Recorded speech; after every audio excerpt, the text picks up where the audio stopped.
willkommen in meiner Küche. Ich habe Aprikosentörtchen gebacken.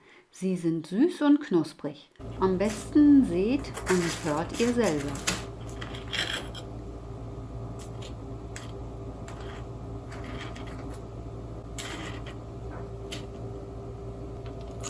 Die Aprikose ist eine herrliche, geschmacksintensive Frucht mit reichlich Säure.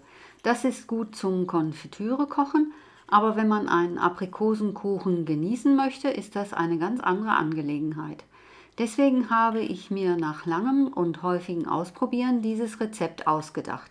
Es enthält kein Mehl und die Fruchtsäure wird durch die Verwendung von Zucker und Mandeln ausgeglichen. Doch bevor es losgeht, hier noch ein kleiner Tipp für alle Zuschauer, die nicht in Ländern mit mildem Klima und eigenen Aprikosenbäumen wohnen. Aprikosen werden meist unreif geerntet und haben noch nicht ihren vollen Geschmack entwickelt, wenn sie beim Verbraucher ankommen. Sie können aber nachreifen. Das geht schneller, wenn man sie mit reifen Früchten zusammenlegt und abdeckt. Schon nach ein paar Tagen sind sie viel weicher. Jetzt geht es aber los. Der Backofen wird schon mal auf 180 Grad Celsius vorgeheizt. Der Teigboden ist denkbar einfach.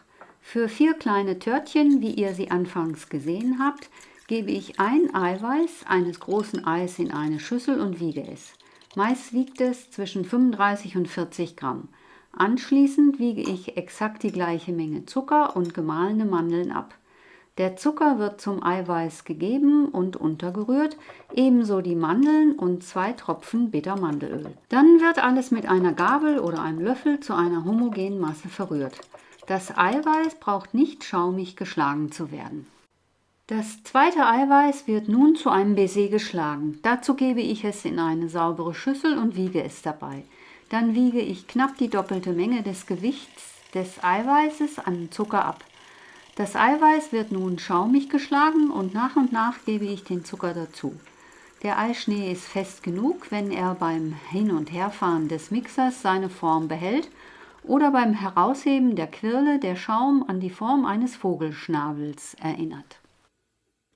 Nun muss ich noch die Förmchen buttern und zuckern. Entweder nehmt ihr eine Muffinform oder aber wie ich hier Förmchen für Leipziger Lerchen. Muffinformen haben den Vorteil, dass nichts überlaufen kann. Die Förmchen werden gebuttert und anschließend mit Zucker ausgekleidet. Der Zucker gibt dem Gebäck nach dem Backen eine besonders knusprige Note. Man kann ihn auch weglassen.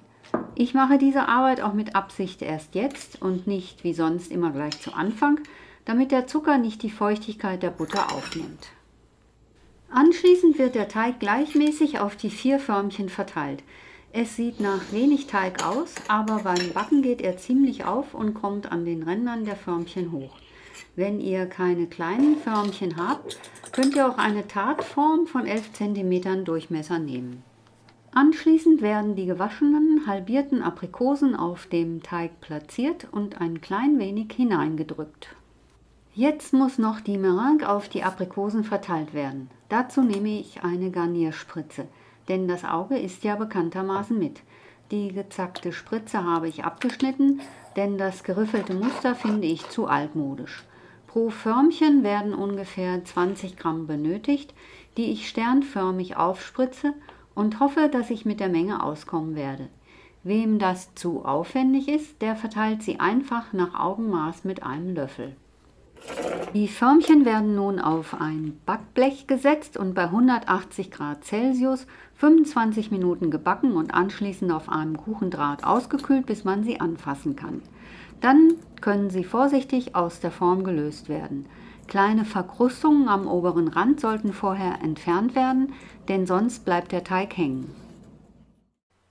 Das Törtchen ist ein wunderbares kleines Dessert zu einer Tasse Kaffee.